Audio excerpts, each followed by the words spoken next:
Hey, Conrado here. So today we're going to do a sliding door motor. Let's jump in. So first thing we need to do is make more room. So let's take the middle seat out, second row, pull the tab in the front, tilt the seat towards the front of the car, and then pull the entire assembly towards the back of the car. After that, you're going to release the seatbelt with this small button. Depending on which slide door motor you're replacing, you want to move this away. In this case, I'm doing the left side. Now we're going to start removing the inner panel. This is the first screw towards the front. It's a Phillips. Towards the middle of this panel, there's an access cover here. Pop that off. There's another Phillips inside. Now open the rear hatch and take out this tie-down bolt. Next, you want to take out these two tie-down bolts, one on the left and one on the right, and then pull this panel straight up. Next, you're going to pull this panel off from that hole, and it'll pull away from the vehicle, and then we head to the front. Now we need to remove this floor panel. It's pretty simple. Just grab from this position and pull straight up and pull that out of the way. Now let's move this weather stripping out of the way, and then you're going to pull from this point towards the inside of the vehicle. This is just from the inside, and then pull from this area, and now it's free. Now we're going to unclip these two wires. The green one's pretty easy. The black one, you unclip it from the bottom from this tab. Next, let's pull some slack from the seatbelt and pull this panel out of the car. So now we're looking at the slide door control motor. I will now be referring to this side of the cable as the left side or rear, and this side of the cable as the right side or front. So now you need to press these tabs in, squeeze them together, and they will release. And then same thing for the other side. So doing this actually relieves some tension from the door sliding cables. And I'll show you how to set it here. You push it up and push the plastic piece down. See how it catches it? And I did that on the other side as well. After that, let's go behind the door control motor and remove these two wire connectors in the back. Next, you want to use a floor jack and use something to protect the door from damage, and slowly jack it up. Don't put a lot of tension on the door, and remove these two 12s. After removing the two 12s, the weight of the door will be on the floor jack. Make sure it doesn't fall off or you will damage something. Now you're going to want to remove the door away from the body of the vehicle, just enough so you can slide this bracket towards the front. The door may look very awkward, as long as nothing gets damaged, and be very careful not to damage the glass as well. Now move the bracket to this section so we can get access to it.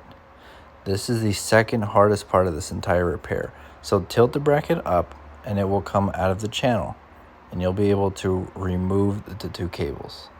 This part may take a little while. Be patient and it will come off. As you can see, this is how the cable needs to be positioned to be disconnected from the bracket. Once in the correct position, it will simply drop out. It's not going to be hard to pull off once it's in the right spot. So set the bracket aside. Now we're going to take off the guides from the inside of the car. So remove those three 10mm nuts to pull this cable through the hole. Now the front one's out. Let's move on to the rear. So on this rear one, it's covered by this panel. Gently move it out of the way so we can gain access to the 210s. So take those 210s off, and the wiring harness with the three wires connected to it.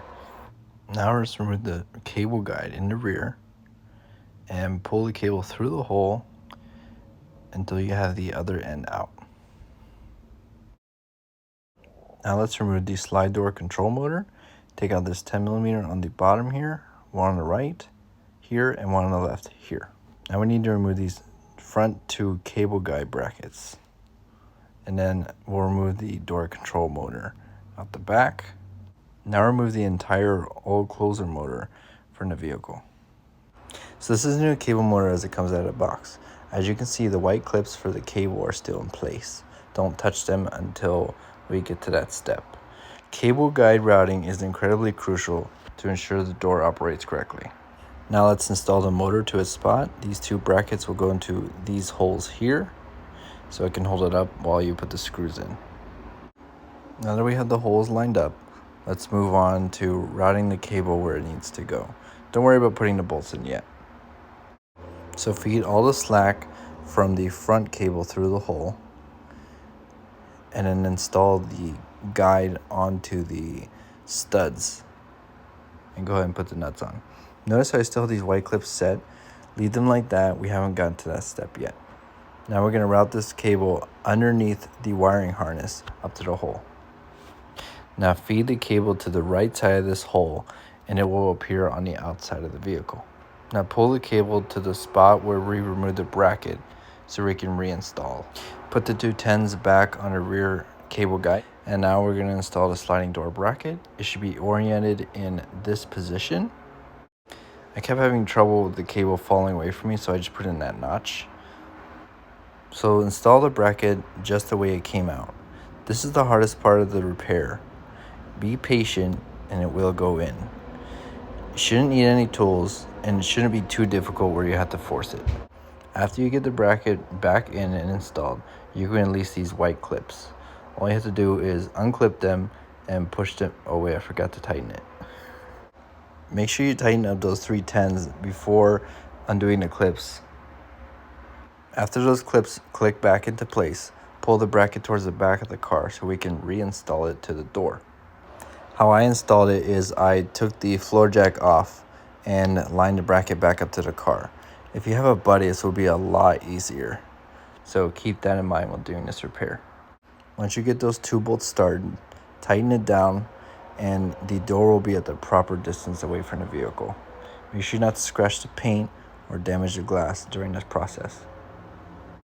So now let's install the 2 cable guides on the car and plug in the 2 connectors for the door control motor, as well as the 3 connectors that were from up here.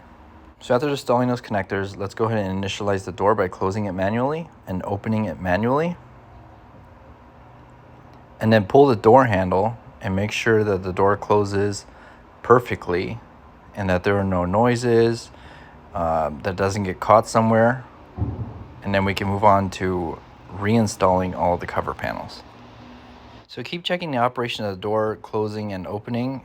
So now let's install this panel, pull the seatbelt all the way out so we can get some slack and lay the panel in from the rear of the vehicle. And go ahead and connect these 2 wires and move the panel into place for reinstall. So as you can see, this panel that's already on the car is a little low. So we need to push it up from this area and it'll pop up. And now we are able to install the black panel. Make sure you push forward into the panel to install. On the lower section of this panel, you have to make sure it's lined up next to the door. And now reinstall the screws when everything is lined up. Make sure all your screw holes are lined up and all your panels are flush against each other, just like this. And reinstall the 2 screws. I put the cover plate back on, but let me remove it so you can see. And then this floor panel has to go in a certain way. See this tab sticking out? It has to slide into it. And then you can go ahead and press the panel down. And there, that looks great right there. And then reinstall this weather stripping in the rear and any other parts in the hatch area that may have been uninstalled. And that's it. That's all you have to do to replace your sliding door motor. Coronado out. Please like and subscribe.